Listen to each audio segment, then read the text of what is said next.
अच्छा एक बात बताइए, सम्राट चौधरी की कोई राजनीतिक विशात या हैसियत है क्या? देखिए, हमको लगता है कि सम्राट चौधरी जी ने जब से अपने माथे पे मुरेठा बांधा है ना, तो वो मुरेठा की वजह से उनके माथे का नस जो है वो दब गया है।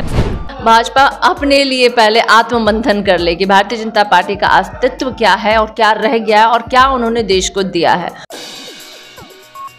2024 में हाफ और 25 में साफ, यानी कि 24 में लोकसभा और 25 में बिहार विधानसभा। नमस्कार, आप देख रहे हैं बिहार संवाददाता और मैं हूं आपके साथ आशुतोष उपाध्याय। इस पे खास बातचीत करने के लिए सारिका पासवान जी हैं, जो राजद की प्रदेश प्रवक्ता हैं। मैं आपको ये बता दूं कि सम्राट चौधरी जी का कल बयान आया था, जिसमें उन्होंने स्पष्ट तौर पर कहा था कि 2024 आते आते महागठबंधन हाफ हो जाएगी और 25 आते आते पूरा साफ हो जाएगी। क्या कहिएगा? देखिए, हमको लगता है कि सम्राट चौधरी जी ने जब से अपने माथे पे मुरेठा बांधा है ना, तो वो मुरेठा की वजह से उनके माथे का नस जो है वो दब गया है और उसके चलते वो मानसिक दिवालियापन के शिकार हो गए हैं। आपको, या मैं अगर उनके शब्दों में कहूँ तो वो बहुत व्याकुल हो गए हैं। अपनी व्याकुलता में उनको समझ में नहीं आ रहा है कि वो क्या बोल रहे हैं, नहीं बोल रहे हैं। अच्छा एक बात बताइए, सम्राट चौधरी की कोई राजनीतिक विशात या हैसियत है क्या? आज तक मैं उनको दावा करती हूँ, अगर वो मुखिया या जिला परिषद का चुनाव वो अगर इंडिपेंडेंटली वो लड़के दिखा दे, अगर लड़के दिखा ले और जीत ले, तो मैं राजनीति से संन्यास ले लूंगी। वो तो कहते हैं कि हमारे पिताजी तब से राजनीति में हैं जब ये लोग राजनीति नहीं कर रहे हैं। भाई, पहले तो मैं आपको बता दूं, भारतीय जनता पार्टी के नेताओं का जन्म ही महागठबंधन से हुआ। इनके पहले जो प्रदेश अध्यक्ष थे संजय जायसवाल कहाँ से थे? आरजेडी से। अभी इनके वर्तमान प्रदेश अध्यक्ष हैं, वो कहाँ से हैं? आरजेडी से। और सकनू चौधरी जी, मतलब इनके पिताजी हुआ करते हैं, जिन्होंने कहा था कि भागलपुर में मोदी को जमीनें में गाड़ देंगे। तो अब तो पहले ये बता दे हमको सम्राट चौधरी जी, अरे दिन भर ये मोदी जी के बखान गाने वाले लोग, ये बात जान लीजिए, ये तय है कि 2024 में देश जो है, भारत जो है, वो भाजपा मुक्त होने वाला है। महागठबंधन बहुत मजबूत है और ये जान रहे हैं भारतीय जनता पार्टी। और खास करके मैं सम्राट चौधरी जी से पूछना चाहूँगी, जो कहते हैं साफ और हाफ, कैसे साफ करेंगे? वैसे साफ करेंगे क्या जैसे आडवाणी जी को इन लोगों ने साफ कर दिया, या गोधरा में जैसे इन्होंने लोगों को साफ कर दिया, या जिस तरीके से इन्होंने पुलवामा में शहीदों को साफ कर दिया? साफ करने का परिभाषा पहले साफ कर दीजिए, आप फिर बात कीजिएगा। आपने बोला सकनी चौधरी जी के बारे में, उनके पिताजी का जिक्र आपने किया, क्योंकि राजनीतिक कहीं ना कहीं कैरियर वहीं से इनका भी स्टार्ट हुआ है।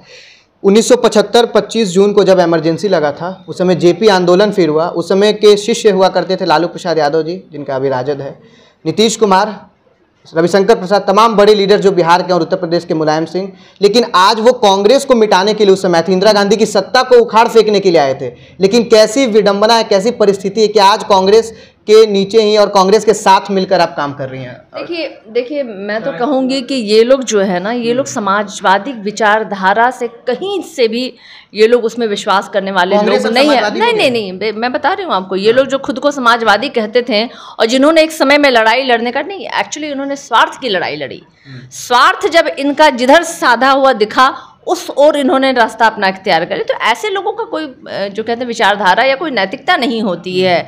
जो लोग, जिन्होंने, लालू प्रसाद यादव जी ने, देखिए, समाजवाद की जो लड़ाई लड़ी उन्होंने, इसके लिए उन्होंने क्या क्या नहीं परिणाम झेल रहे हैं, लगातार अभी भी लगातार झेल रहे हैं, लेकिन कभी भी उन्होंने उन ताकतों के समक्ष जाकर के घुटने नहीं टेके। लेकिन इन्होंने, नहीं, हमारा स्वार्थ कहाँ से होगा? हम तो जनता के लिए लड़ रहे हैं। स्वार्थ कहाँ है? हम तो जनता के लिए जेल जा रहे हैं, जनता के मुद्दों को हम लोग उठा रहे हैं, जनता के लिए हम लाठियाँ खाए हैं। स्वार्थ कहाँ? स्वार्थ तो वो लोग हैं जो कहते थे कि 10 के बदले में 19 लाख नौकरियां देंगे। स्वार्थ तो उनका है जो कहा करते थे कि काला धन वापस लेके आएंगे, और अपने ही भाइयों के माथे पे, मेहुल चौकसी और नीरज मोदी के माथे पे उन्होंने सारा धन देश का लाद करके विदेशों में भिजवा दिया। बिल्कुल भाई हैं हम दो, हमारे दो, जो अमित शाह और नरेंद्र मोदी, जिन्होंने देश को लूटा है, देश के सारे संसाधनों को बेच दिया है। तो देखिए, उनका स्वार्थ तो स्पष्ट है। उन विषयों पे बोलिएगा तो आपके खिलाफ कार्रवाई होगी, ईडी आईडी इनकम टैक्स को भेजा जाएगा। तो स्वार्थ की राजनीति करने वाले लोग आज सत्ता में जो बैठे हैं, इन्हें 2024 में हटाना है। इसके लिए तमाम विपक्षी दलें जो हैं वो एकजुट हो गई हैं, जिससे कि भारतीय जनता पार्टी जो है दहशत में, क्योंकि वो जान रही कि अब उनका कोई जुमलेबाजी काम नहीं आने वाला है। आपने विपक्षी एकजुटता की बात कही, 23 तारीख को यहाँ पे बैठक भी होने वाला है, उसको लेकर आज स्टालिन को मनाने गए हुए तेजस्वी प्रसाद यादव चेन्नई भाई की, और न्योता भी देंगे कि आप आइए विपक्षी बैठक में। अब वो खासा नाराज चल रहे कांग्रेस से, और आम आदमी पार्टी की जो है अरविंद केजरीवाल की और ममता बनर्जी को, इन दोनों को एक मंच पे लाना कांग्रेस के साथ में कितना बड़ा दाव होगा? देखिए, ये आपको लगता होगा कि वो मनाने गए हैं या फिर इस तरह की कोई बात नहीं है। आपको भी पता होना चाहिए कि वहाँ पे पुण्यतिथि है, उसी में सम्मिलित होने और साथ ही साथ 23 तारीख के लिए इनविटेशन भी देने की बात है।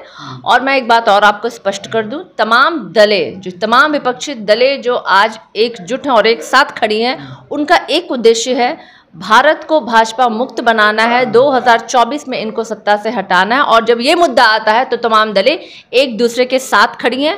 कोई फर्क नहीं पड़ता है, राजनीतिक तौर पे हर एक दल का एक दूसरे दल से जो कहता है एक अलग सोच हो सकती है, लेकिन अभी ये जो सोच है वो सबकी एक है और भारत को भाजपा मुक्त बनाना है, इसके लिए सभी लोगों ने वचनबद्ध है। भाजपा कह रही है कि महागठबंधन को एक करना यानी कि तराजू पर मेढक तौलने के बराबर है। भाजपा अपने लिए पहले आत्ममंथन कर ले कि भारतीय जनता पार्टी का अस्तित्व क्या है और क्या रह गया है और क्या उन्होंने देश को दिया है।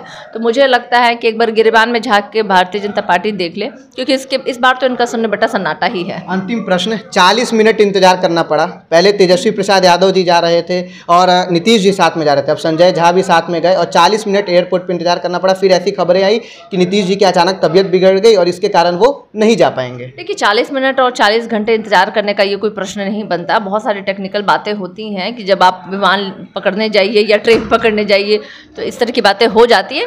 वो क्या है, क्या विषय है, मुझे लगता है कि वो कहीं से भी मुद्दा बनाने वाला विषय नहीं है। राजनीति में तो आम की गुठली का भी विषय होता है और टेक्निकल बातों का भी विषय होता है। अरे आम खाइए ना, गुठली गिनने से कुछ नहीं होने वाला है। 2024 में भारतीय जनता पार्टी जो है वो देश की सत्ता से हट रही है और भारत जो है भाजपा मुक्त होने वाला है, ये बहुत बड़ी बात है।